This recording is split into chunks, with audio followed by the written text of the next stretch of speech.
মা করে আজিজ মোহাম্মদের সাথে পরকিয়া, মেয়েও করছে আজিজ মোহাম্মদের সাথে পরকিয়া। আপনি আগে নিজেরটা দেখেন, আপনার নিজের চরিত্র কি। এমন মা 4-4টা বিয়ে করছে, বুড়াকালে বুড়া বাটাও বিয়ে করছে। ডন তো আছে ভাইয়া, ডন। আমি আরো কয়েকটা চ্যানেলে বলছি যে ডন আমাদের বাসায় একটা মামা আসতো, ওই মামাটা আপনার চাওয়া থেকে পাওয়া মুভি করছে, আরো অনেকগুলি মুভি করছে মামার ক্যারেক্টারে, বাবার ক্যারেক্টারে। তখন আমি গিয়ে ওনার কোলে গিয়ে বসতাম, তখন ওনার কাছে আমি অনেক কিছু শুনছি, ডন সামিরা ওনাদের ব্যাপারে। তারপর আমার বড় ভাইয়ের সাথে সালমান শাহ দেখা হয়েছে, সালমান শাহর কথা হয়েছে 93 সালে। আর আজিজ মোহাম্মদ ভাই তো মনে হয় এখন থাইল্যান্ডে থাকে। আবার এও শুনছে সামিরারও নাকি ওইখানে বিজনেস আছে থাইল্যান্ডে, ওর মাও থাইল্যান্ডের। মা করে আজিজ মোহাম্মদের সাথে পরকিয়া, মেয়েও করছে আজিজ মোহাম্মদের সাথে পরকিয়া। পরকিয়া ধরতে গিয়ে ওই যে ডন আর সামিরার একটা ছবি কিন্তু ভাইরাল হয়েছে। হ্যাঁ, এটাকে সামিরা আপনি বলেন যে এটা নাকি ওই যে নায়িকা সাবরিনার ছবি।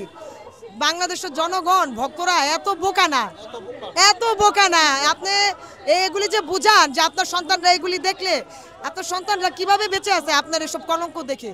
আমরা তো এটাই চিন্তা করি। আপনি কথা নীলা আন্টির চরিত্র নিয়ে কথা বলেন, আপনি আগে নিজেরটা দেখেন, আপনার নিজের চরিত্র কি। আপনি নীলা আন্টির নিয়ে কথা কেন বলেন, বলে আপনি নিজেকে ধামাচাপা দিতে চান কেন?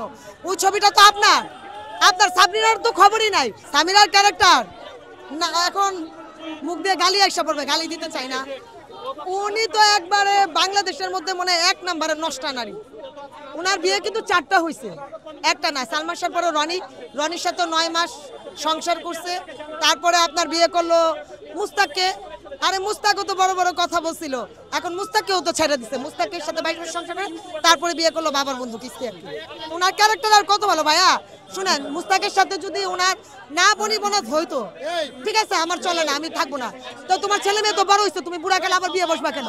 এতেই তো বোঝা যায় তোমার ক্যারেক্টার কত ভালো। সালমান শাহ ওনাদের বাসা যাওয়ার জন্য দাওয়াত দিছে। আর আমরা যে এলাকায় থাকতাম এই এলাকার সব মানে তখন তো বিটিভি চলতো, তখন বিটিভিতে সবার আগে মানে বিটিভিতে নিউজ আসার আগে আমার ভাইয়া আমার স্যারের বেতন দিতে গিয়েছিল। তো ওইখান থেকে আমার স্যার বলতেছে সালমান শাহ তো মারা গেছে। তখন কিন্তু আমাদের অত্র এলাকায় এটা এখনো নিউজে আসে না, এটা শুধু বিটিভি। আমার ভাইয়া এসে দরজার মধ্যে অজ্ঞান হয়ে পড়ে গেছে, কাঁদতেছে। পরে আমরা সবাই বলতেছি কি হয়েছে, বলতেছে সালমান শাহ মারা গেছে। আমার বাবা বলতেছে না, এত বড় একটা মহানায়ক মারা গেলে তো টিভিতে আসবে। তো আমি তো কাঁদতে ঘুমায় পড়ছি। পরে সালমান শাহ ও আমার বন্ধুকে গানটা হচ্ছে, পরে তো বললো 4টার দিকে, 4টার খবর যে সালমান শাহ মারা গেছে। নিরপেক্ষ, সত্য প্রকাশে আপোষহীন।